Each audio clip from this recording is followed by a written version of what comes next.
Hey everybody, it's Nigel Jenkins of Laughing Heart Music NL Records, and today my guest is Matthew Barrett. Matt is the manager of the Lawrence O'Brien Arts Center in Happy Valley Goose Bay and is a member of the Silver Wolf Band. We had a great chat about working and touring in Labrador, performing at contact-style showcase events like Contact East, and the most important grant programs to be aware of if you're an artist or industry professional getting started in Newfoundland and Labrador. Thank you, as always, to Music NL, the province of NL, and the COA for sponsoring this video series, and I hope you enjoy the chat.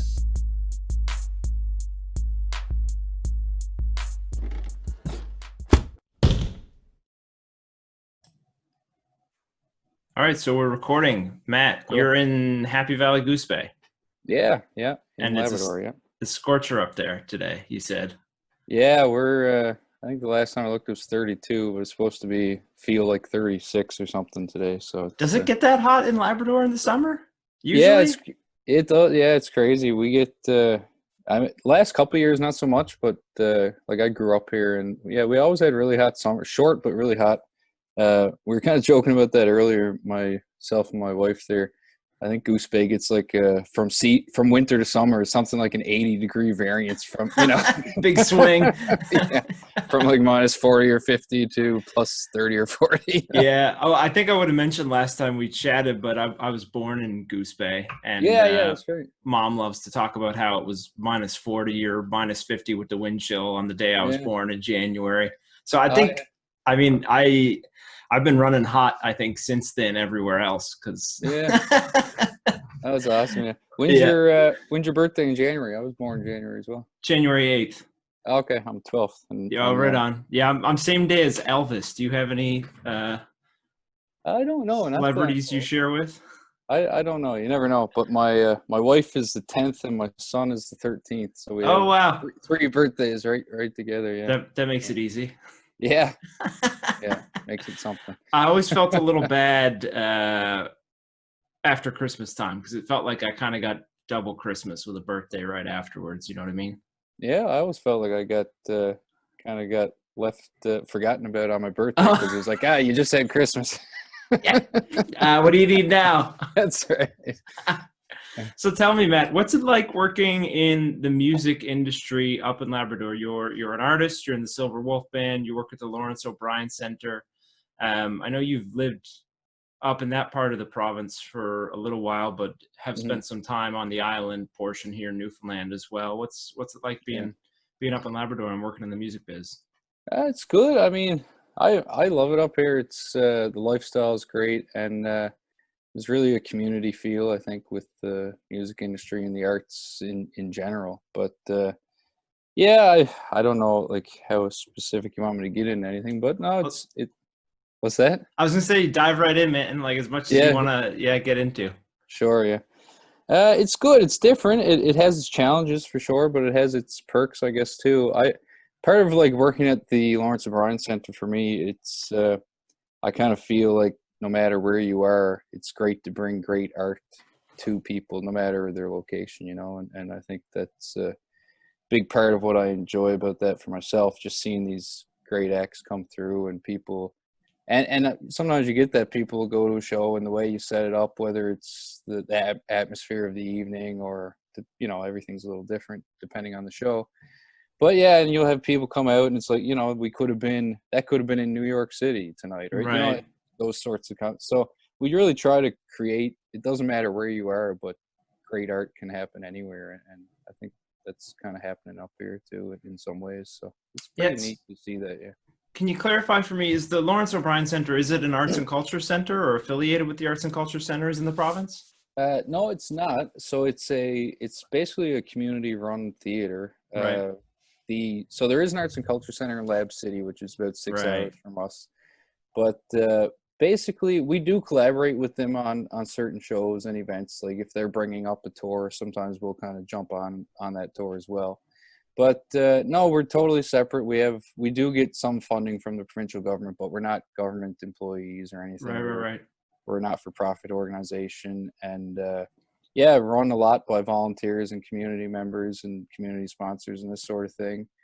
and we do a lot of our programming through Atlantic Presenters Association. So a lot of Right the on. tours, a lot of tours we get might go to Halifax and then come to us and not go to any of the arts and culture centers, or vice versa. They might have tours that go to the Right. arts and culture centers and don't come to us, but we do also share tours at times, so it's kind of a mix of things. I believe that's where we first met. Was at Contact East a year or 2 or 3 back? Yeah, sure. Yeah, of course. So when you're at an event like Contact East, what are you looking for in an act that you might be interested in bringing up to the theater? Do they have to be really well known nationally to draw where you are, or can it just be an interesting act, great live show? What are some of the characteristics you're looking for? Well, it's a number of things. I find Labrador is kind of, and maybe Newfoundland the same way, I don't know, but I find we're kind of an interesting bubble here that, yeah, you probably know what I mean. Yeah, there's some acts that I see or that I know in the Maritimes or in Atlantic Canada. I'm like, oh, they're gonna do so well here, and you bring them, like, nobody has a clue who they are, right? But it's we're so disconnected in ways, I guess, that people don't know some of those groups that are really touring Atlantic Canada and big in other parts of the region. right. But so we don't necessarily look at who's going to draw. We do for some things. It's kind of a balancing act, I guess. Some shows you bring in, you're not going to get a big crowd, but we're kind of the only venue of this sort in quite a large area. Like, there's a small theater in Churchill Falls, which is 3-hour drive from us, and then the next one is Lab City, which is 6 to 7 hours drive. So basically, the population here has one soft seater venue, which is the Lawrence O'Brien Center. So we tried to really do a multidisciplinary season, which includes, we try to hit a little bit of contemporary dance, a little bit of classical music, a little bit of folk, a little bit of theater, you know what I mean? So we try to have something for everyone, and it kind of goes back to the idea that even though you're in a small town and that's quite isolated, you should still be able to go see a contemporary dance piece if that's what you're into, So and so some shows like that, we know, like I said, you're not gonna make a lot on, or you're gonna lose, basically. But, yeah, but it's not about that, I guess. But you kind of, there's other ones and other rentals that make up for that, right? So you kind of balance one with the other. So we just basically multidisciplinary, and we look for something. We look for great art in any form, I suppose, and something that, it's great if it can connect to the community in a bigger way than just the show, I suppose. Like, we often try to get acts that can do some outreach and maybe something that would workshops, that kind of stuff. Sure. Yeah, a lot of school stuff or community stuff, and if it can connect to Labrador in a way other than, you know what I mean? Maybe, I'm not sure of an example off the top of my head, but there's some acts you've seen, like, okay, I think this group in Labrador would really connect with that, or however that might go, right? So we do a lot of that kind of stuff too, and we kind of try to get package deals like that if we can. Someone that can come up for a few days and do some workshops and outside of music, what do you find? Is there a certain type of art that, or performance, or discipline that draws best at the theater? Goose Bay really seems to like, well, when it goes to music, country music and Celtic, the standard, I suppose. But outside of that, I think theater is like, especially dinner theaters and that sort of thing, do well. Like, interesting. We kind of over the last few years, and with Mokami players here as well, have kind of worked together, and we've done a number of our own local productions of dinner theaters and that as fundraisers for the theater or for Mokami players in different groups, and they usually go off very well. Like, if we do a dinner theater, we'll sell out 4 or 5 nights, no problem. And so people really like theater, and classical music is kind of steadied out at about 25 to 30 audience members, no matter what we bring and how we do it. Yeah. But it seems like dance over the last couple of years has been slowly growing. Our audience has been slowly growing for that. Interesting. Still not, and I don't know if, I'm not sure why, but we try to do a lot of workshops with dance groups when they come in. So maybe that's helping, but I'm not sure. We try a bit of everything. But That's something I wish I had have tried more, or learned more growing up, is dance. That would have been useful later in life Yeah, through the courtship process. there you go. Yeah. It's funny. I'll go on these, go out to dance. I can't remember what it's called now. Dance, a week of dance in Montreal, parkour dance, or different things. These different dance things, something like Contact East, but for dance. And Okay. people will, local people kind of joke, "Oh, you must be getting good at dancing now." And this, anyway, I'm taking it in, of course, not Yeah, not dancing myself. that's like me. I enjoy the experience of spectating. Yeah, for sure. Yeah. Yeah. So, I mean, I mentioned in addition to your work at the Lawrence O'Brien Center, you're also an artist in a band called the Silver Wolf Band. Can you talk a little bit about how that group formed and sort of what you're up to now? Sure. So yeah, I mean, we go way back. We're Jamie and I, anyway, the lead singer in the band and songwriter. We've been playing together since, two of us anyway, since probably junior high, up through high school. So it's been a long relationship. So we early on we did a bit of recording and touring back in 2009, 2010, somewhere around there. I just finished university, and Jamie was living in PEI, and Jamie's brother's in the band as well. We all moved to PEI, Charlottetown, big city for us. Charlottetown's a great city. Yeah, no, I love it there. Yeah, so we spent about a year there, and we played around and we recorded out there, and we got nominated for a few music PEI things, and it was good. But I mean, we all had day jobs, so we'd play a gig in Halifax or something and drive home and go right to work. Yeah.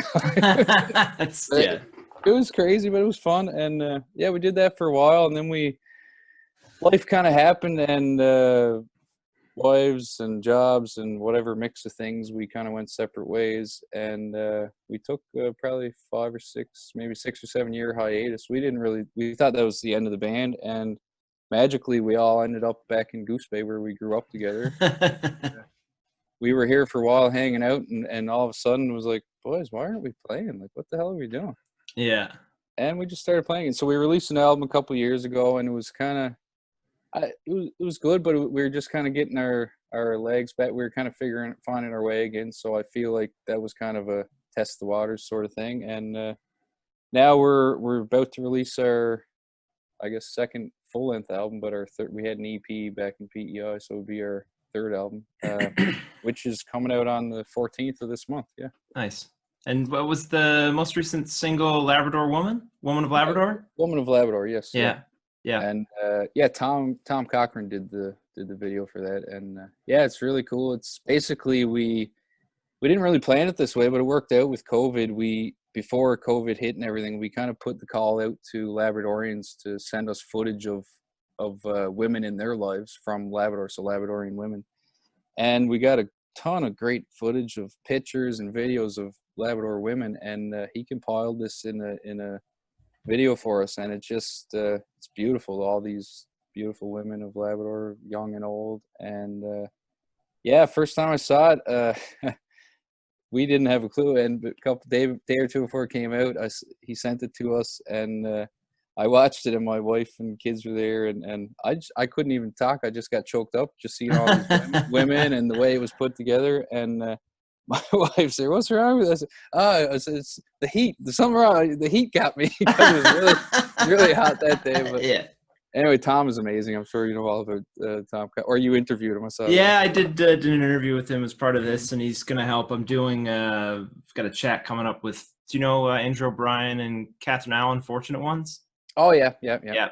So I'm going to sit down with them at Hue and Draw, a new hotel here in Corner Brook, and do like an in-person, socially distanced chat this weekend. Nice. Cool, yeah. Man. Yeah. Catherine was one of my childhood friends. We played in a pseudo band called West Coast Jammers growing up, 10th grade or 11th grade, with another friend, Zach Robson. Yeah. Awesome. Anyway, yeah, I could still remember the first time I heard Catherine sing. She made us turn around and turn the lights off in the basement because she was too shy to sing in front of us. Now she's oh my god, touring the world. Yeah. Her and Andrew. Too funny, man. Yeah, it's crazy. Yeah. So you grew up in Corner Brook, is that right? Yeah. Well, yeah. So we moved here in 2001. Yeah. Dad was in the military for 20 years. So Oh, after okay. he retired from his last position in Gander, we moved Yeah. here. But it was Okay. a bit of growing up everywhere. Yeah. So Yeah. born in Happy Valley, Goose Bay. Right. Then we moved to Nova Scotia, then to Germany, then Ottawa, then Winnipeg, Wow. then Gander, and then here to Corner Brook, the West Coast. Crazy. Yeah. Yeah. Well. Yeah, a Yeah. lot of going. Yeah. My wife's from Corner Brook, and my mom's side is from Stephenville, so we spend a bit of time on the West Coast as well. Yeah, it's Yeah, nice. it's a beautiful part of the island. Yeah, for sure. Yeah. Yeah, so I mean, in terms of artists who might be interested in touring through Labrador, performing up there with you, any tips or anything you've seen that has worked really well for musicians when they've come up there for live dates? Uh, yeah. I mean, I guess there's a number of different tips. Labrador is not an easy place to get to or to tour, obviously. Yeah. Anyone that we bring in at the theater, we've got to bring in for a couple nights, just the way flights work and all that. And I guess the costs are prohibitive to get up here to tour, but I would still not discourage people from trying it and doing it. Basically, I mean, Labrador is a pretty friendly place, I guess, and it's very community driven, not just Goose Bay, but all of Labrador. I feel like we played on the North Coast a bit and stuff. And yeah, if you're willing to be part of stuff and take part, like, you'll really fit in the communities, and people will really take you on to be part of it all, So I don't know, just to be open and to not to go there just to perform, but take it all in and become part of the community while you're there, I guess. But in terms of getting up here and doing stuff, like, for sure, yeah. I mean, if anyone is interested at all, like, I'd be, reach out to me, no problem. There's a couple decent bars in town in Goose Bay that have live shows regularly. And I guess the other thing too is, like, if you're new here and haven't toured or played here, the numbers are sometimes low in terms of audience, but Yeah. the population is low up here too. But usually the audience is very appreciative, even though whether it's small or not. But so I guess don't let that discourage you. I think if you were to come up here and come again, it would slowly grow. But other than that, I mean, obviously getting up here, I think funding would be a big part of it. So yeah, I mean, there's obviously some different travel funding out there. Yeah, so get good at grant applications. That's good advice for anybody trying to do anything in the music business, is get good at grant applications. Yeah. What about, you mentioned there's, it sounds like there's 3-ish soft seat theaters throughout that part of the province. Is there like a house concert network or anything like that up there too? Smaller venues? Not that I know of a house concert or small venue type thing, no. But there are a couple festivals that happen up around that are quite good. And generally, traditionally, as far as I know, they've kind of relied more on Labrador musicians. But not to say that if you were coming up through and doing stuff, they wouldn't take part or get you on board either. So we played last summer no, not last summer, last March, sorry, in Makkovik. Makkovik has a little festival called Makkovik Jamboree, which is a great little time. They have in the community hall there, and they have different local people playing, and they usually bring in a band or artist from Goose Bay or one of the bigger spots in Labrador. And yeah, it's just a great time there in Makkovik. And to go to those places, to experience the North Coast, like, you're basically, there's no roads in or out, you're isolated, but it's totally gorgeous. You know what I mean? It's an experience probably like none other. So just to go for something like that is totally worth it. And then another good one we played at was Rigolette Salmon Festival. So they have, we joked, yeah, we're playing Salmon Fest, but Labrador Salmon Fest anyway. But yeah, so in Rigolette, which is another town a little north of here, a little east of where we are in north, so there's also no roads in or out. But yeah, they have a summer festival, and it's usually a lot of these events, the ones I've gone to anyway on the coast festivals I've played, they'll get you to play like a community show during the day, and then they'll have like a BYOB alcohol event in the evening. Nice. So there's no bar necessarily at the event, but everyone brings their own beer in a bag as Yeah. they come in. It's just a real old-fashioned dance, basically, and it's great time. And yeah, I remember when we were in Rigolette, they loved to dance, but the lights had to be like completely off, and then the dance floor would fill. Yeah, Nobody wanted to be seen dancing. yeah, that's maybe yeah. But no, I mean, yeah, it's tough with that, and I know sometimes depending on the group, like Nunatsiofoot government on the North Coast has brought in some groups if it's someone of interest. Yeah, I mean, there's a number of different ways, and we've partnered with them on some stuff like the Lawrence O'Brien Center and bringing groups up. But yeah, workshops I think is huge too. If you're willing to work and do stuff in the community, that would certainly help. Yeah. I think, I mean, you have lots of experience working with the APA and doing the contactee stuff. I Mhm. feel like in that world, that's kind of true generally, isn't it? Like if you've got Yeah. an educational offering or a workshop offering Yeah. as an artist showcasing at one of these contact style events, that can really help to sell the whole package of what you're doing. Definitely, yeah, for sure. And the other Churchill Falls, not Lab City, the other soft seeder there. Churchill Falls is kind of like a company town because that's the hydro project there, right? Yeah. And so everyone there works for Nalcor, and everything there is owned by Nalcor, and the theater included. But sometimes they will buy a show if it's something they want that's passing through here or Lab City. It's like, oh yeah, we're interested in that too. We'll have it come here.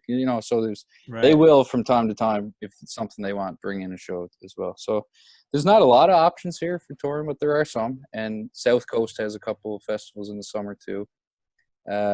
Here or just outside Goose Bay, Northwest River Beach Festival has been going on for 30 something years, and it's like a couple day music festival.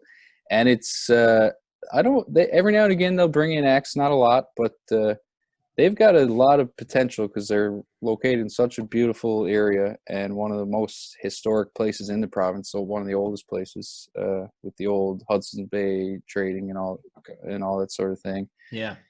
But anyway, yeah, that's another festival to look out for, I guess, if people are looking for things. But I feel like they're kind of small scale right now, but I feel like they're going to grow and kind of go the way of bigger festivals in the province. If any festival up here would, that's one I feel like might kind of blow up. That's the nice thing about a festival that's built and curated really well too, is that it can I don't want to say outgrow its location, but I think you know what I mean by that. Yeah. People will fly in for the right festival. They want experiential opportunities, and I mean to be able to go to a cool festival in a beautiful part of Labrador in the summertime, as long as you can steer clear of the black flies. Yeah. Well, I mean, look at Trails, Tales, Tunes, and Norris Point. Yeah. That's one of the most amazing festivals I was ever at, and you wouldn't expect, you know what I mean? It's in this little tiny place, but man, what a great experience. Or writers at Woody Point too. I mean, they bring in national and international level talent on the literature and the music fronts. Absolutely. You can do it if you build it the right way, and people will come, and especially if you've got a supportive base locally, and that doesn't need to be huge either. If you've got a couple of hundred or 1,000 or more people who will come locally to support a thing, and people will fly in from out of province to attend it. It's like, For sure, man. Just to circle back, you mentioned that you had spent some time on the island part of the province and in Charlottetown. What informed the decision to move back to Labrador for you? It wasn't, it just kind of happened. So like I said, I was living in Charlottetown in PEI, and we were playing there and playing around. And my wife, now, we met not long before I moved to PEI, and she had a job here in Labrador teaching, so she had a real job. My wife has a real job too. Yeah. So anyway, when I was in PEI, I was working construction, and I had worked construction before, but I didn't have a trade or anything. And basically I got sick of being broke and having to choose between what bill to pay and this sort of thing, because we weren't making much there for a while, and even what we were working at and stuff. So I decided to apply to trade school, and in doing so I got into electrical here in Goose Bay, so I moved back here. and I didn't really know what I was going to do after that, but the band kind of split ways. And anyway, like I left, and then I don't know, things just kind of dwindled after a little while. Yeah. And my wife here, we stayed together, and I ended up getting my journeyman in electrical, and I worked at that for a number of years and kind of got out of the arts in a big way, like still playing a bit, but Yeah. not to the same extent. So yeah, just kind of happened. I don't know. And Yeah.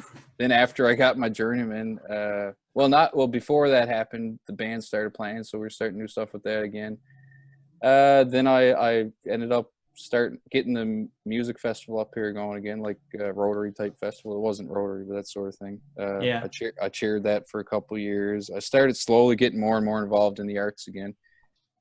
Creative Arts Fest, got out involved with that committee and stuff again. And then, the boys all slowly moved back here. And then I got my journeyman, and the job came up at the theater, and I applied on it. I didn't know it. Like, I was nervous about it. I had a good, steady job and everything. Yeah. And, I got offered the job and went for it. And things just, I've always, I studied music in university, and I've always been very involved in the arts my whole life growing up. It's always been what I wanted to do. And I kind of veered away from it for a little while, and just kind of not trying to, just kind of slowly found my way back there. Yeah. How do you think now about, or how do you find the balance of having, a proper job in the arts and working as, sorry, I shouldn't frame it that way.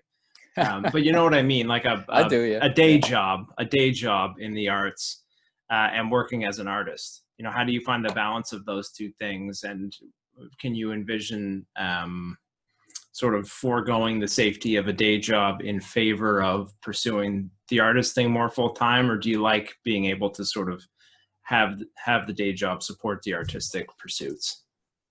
Yeah, that's an interesting question, and tough in a way, I guess. But the balance is pretty good. Like, I feel like my job at the Lawrence O'Brien Center has taught me more about the right things to do as an artist in the industry than I probably would have ever learned on my own anyway. So, and like I mentioned before, grant writing, like, really learn how to write grants. And that's a huge part of my job. And it's done a lot for the band as well. Like, there's a lot of stuff we've been able to do that would never be able to do living in Labrador without grants. And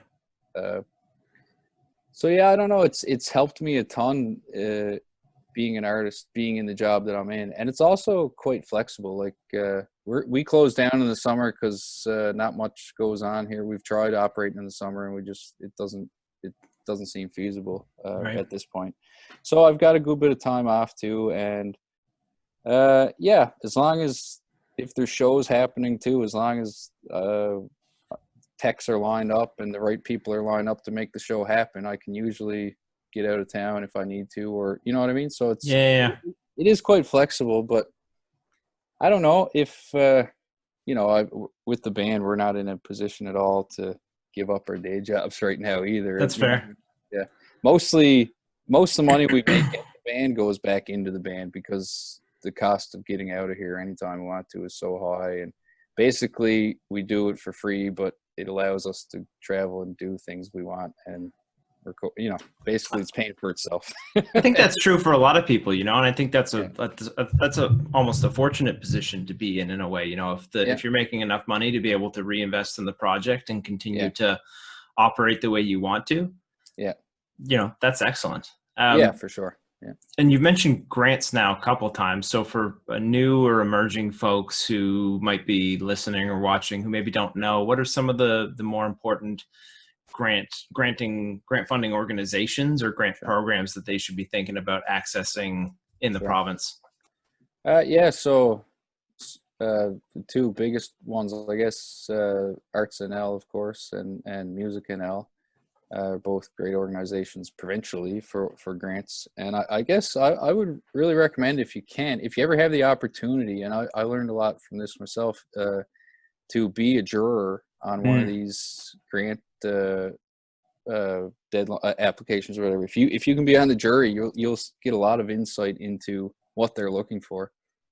And I guess, like, not to get into all the specific grants the different groups do, but I guess part of it, I think, is being able to read between the lines and see what they actually are looking for. You know Yeah. what I mean? In a way, like certain grants, certain organizations are looking for more, okay, what culturally are you doing here, or what business minded are you, so it's figuring out what exactly you're looking for. And if you can get on the inside a bit and be a juror, or even, just call and ask questions, but you can, not to say change what your project is, but most projects can fit into criteria if you angle things in different ways. You know what I mean? So it's not necessarily that you're changing what you're doing or what the project is, but okay, if we look at it this way, yeah, we're hitting on culture here because we're doing this and that. So Yeah. sometimes it's just about looking at what you're doing in a different light, and maybe even have a different set of eyes look at it and think about it with you.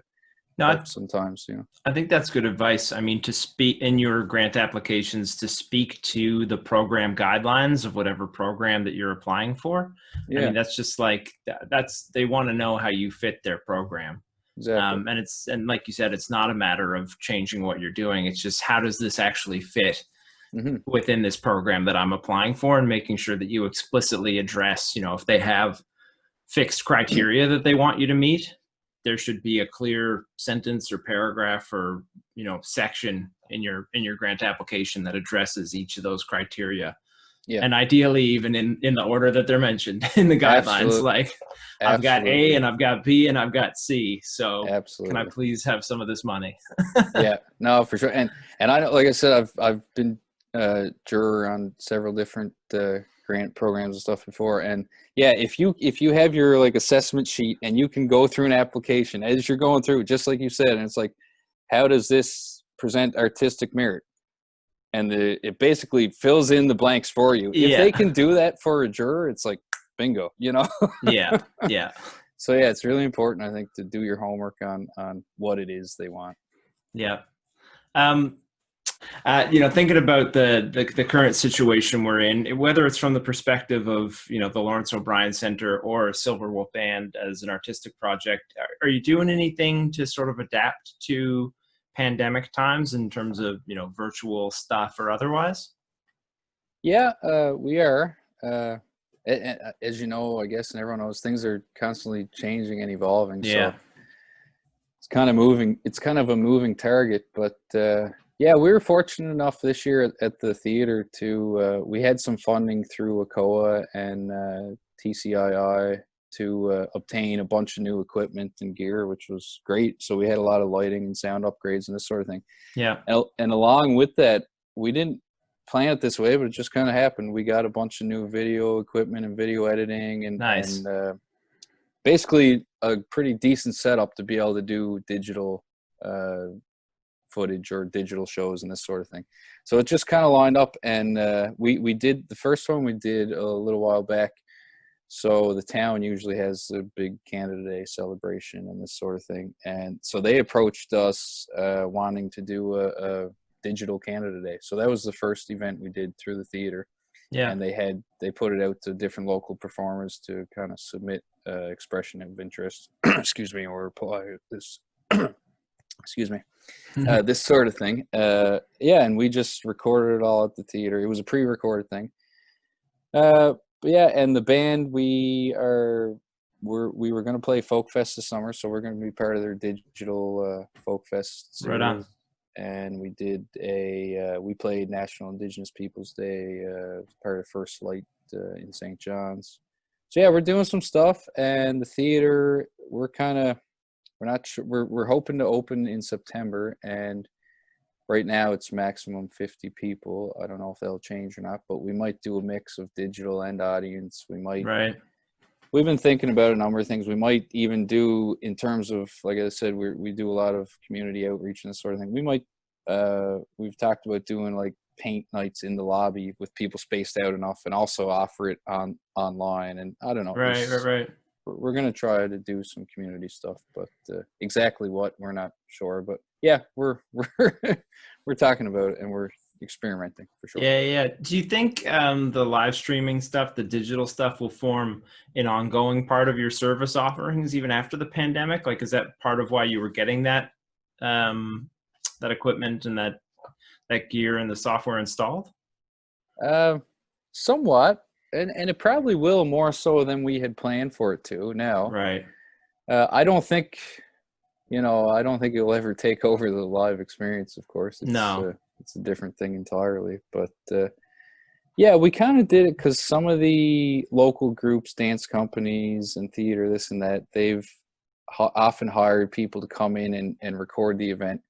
And it's been difficult with their equipment and ours and figuring out where they're going to be and how it's all going to work. So over time, we said, why don't we get some of this equipment in-house so we can do this ourselves? So it's all part of our system and we know how it works. And so basically to make things a little simpler for community groups doing that is why we got into it, I guess. And yeah, it's just evolved because of the whole global situation, I suppose. Yeah. Yeah. Right on. Well, I don't want to take up too much more of your time, Matt, but maybe a couple of questions just to sort of close off with some final thoughts, if that's cool with you. Yeah, sure, man. Yeah. So just in terms of your experience of the music industry in Newfoundland and Labrador, what do you think that we do really well in the industry here? And where do you think we could make improvements in the way the music industry operates in the province? Sure. Yeah, there's a ton of great musicians, obviously, in the province, and acts and artists. And for me, I probably through this whole interview, I speak more from a Labrador perspective than Newfoundland. So I don't know. That's fine. Yeah. Okay, cool. I was gonna say I don't know if it's a good thing or a bad thing. No. Yeah, no, it's great. But for me up here, obviously, what's going on in St. John's is kind of far-reaching, or we don't necessarily know. But I think for Labrador, and for those organizations like Arts NL and Music NL, they're great, and I don't know what we would do without them. Both myself as part of Silver Wolf Band, and also some funding the theater gets from government and this sort of thing. But the challenges up here, I think, are different. So I think there needs to be more on the ground supports here. Like there used to be a Labrador Arts NL office here, and now there is none. And just that sort of thing. I think artists here a lot of times don't know where to start, but they don't have the resources here. You know what I mean? They're so far detached from them. So specifically for Labrador, I think that is something that could improve to help build up artists here and build the industry here. There's a lot of very talented people here, but it's hard to get going with it when you don't know where to start, I guess. And I know the programs are available for Labradorians, but like I said, I feel a lot of times it seems far-reaching because they don't know where to start, I think. Yeah, interesting. Yeah, but I guess, or sorry, go ahead. No, you go ahead. Yeah, I think I lost my train of thought. Anyway.